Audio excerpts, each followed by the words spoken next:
Hi everyone, so this tutorial is going to go over how to use Google in a more strategic way.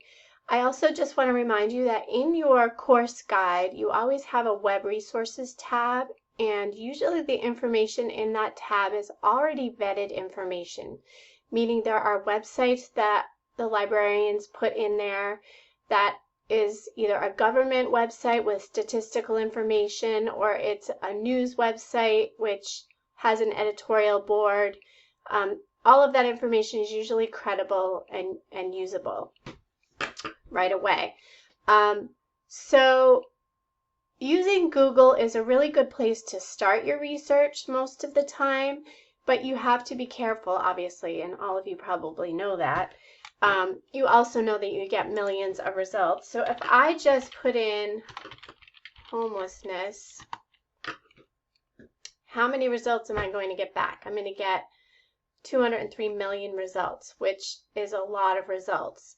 And you can see at the top here I have a number of organizations, also a Wikipedia entry, which Wikipedia is a great place to go to get background information, read about it.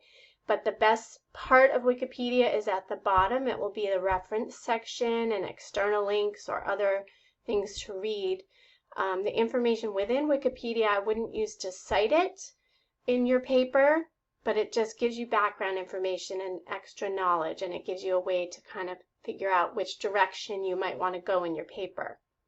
You can also see there are some government websites listed here. The Health and Human Services website. There's some major organizations that are out there helping the homeless. And let me just say a quick word about .orgs. You have to be careful about .orgs because anyone can create a .org. So just be very careful when you look at the website, and do some lateral reading if you find a website that seems a little weird or has a bias to it.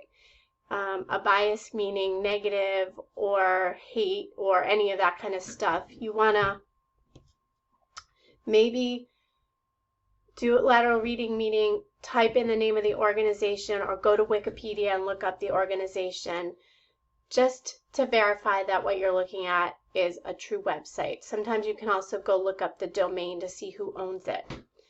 So you can see here I have a ton of different resources here. A lot of them are government, which is usually a good sign. But at the bottom you can see I have some other different YouTube stations, and we've got probably a ton of pages to go through, so you don't have time to do that.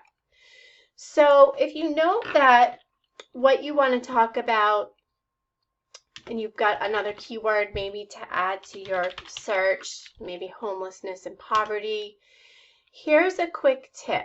You want to type in this word site, S-I-T-E, colon, and .gov. Or you can also do .edu.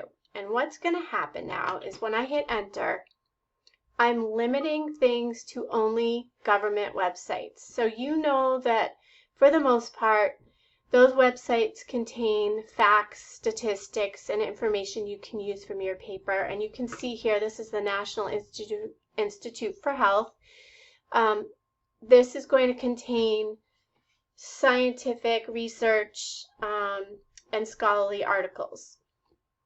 So I just wanted to point that out. If we change this now to edu, now we're going to get scholarly articles that are published by different universities and colleges. And all universities and colleges have faculty, right? Many of those faculty are also researchers, and they publish, they don't get paid for it, but they publish a lot of information in scholarly journals. And you can see here scholarly articles for homelessness and poverty.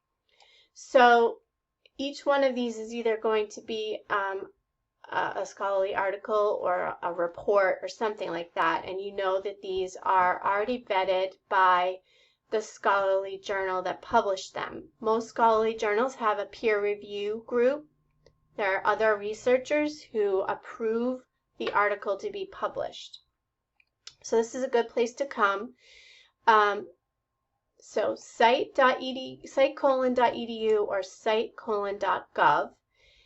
The other good spot, if you are having a hard time finding scholarly articles about your topic within the library databases, sometimes this other spot called Google Scholar can be a good backdoor way into the library. So if I click on Google Scholar here, and then I type in homelessness and poverty here in the search bar, what this does is it brings up a list of all different kinds of things. It has some book chapters in here. Obviously, you would not be able to read the entire book, or it's a book review. But sometimes you get lucky and you can see here, you can open the PDF down here. But what you can also do is link to the library. So you would click on these 3 lines at the top, go to Settings. Then you want to go to Library Links. So if I type in Bristol Community College and hit search,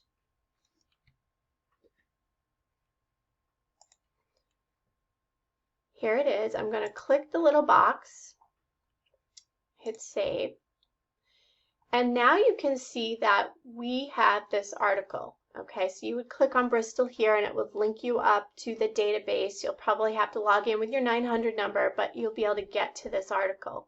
And if I scroll down, I can see another one here. So this is a great place to come. It's a backdoor way into the library, and it will help you out when you're getting stuck maybe finding some research in the databases, and you can also limit by the year. So I hope that was helpful. If you have any questions, please reach out to the library through the library chat box or book an appointment with a librarian for research help.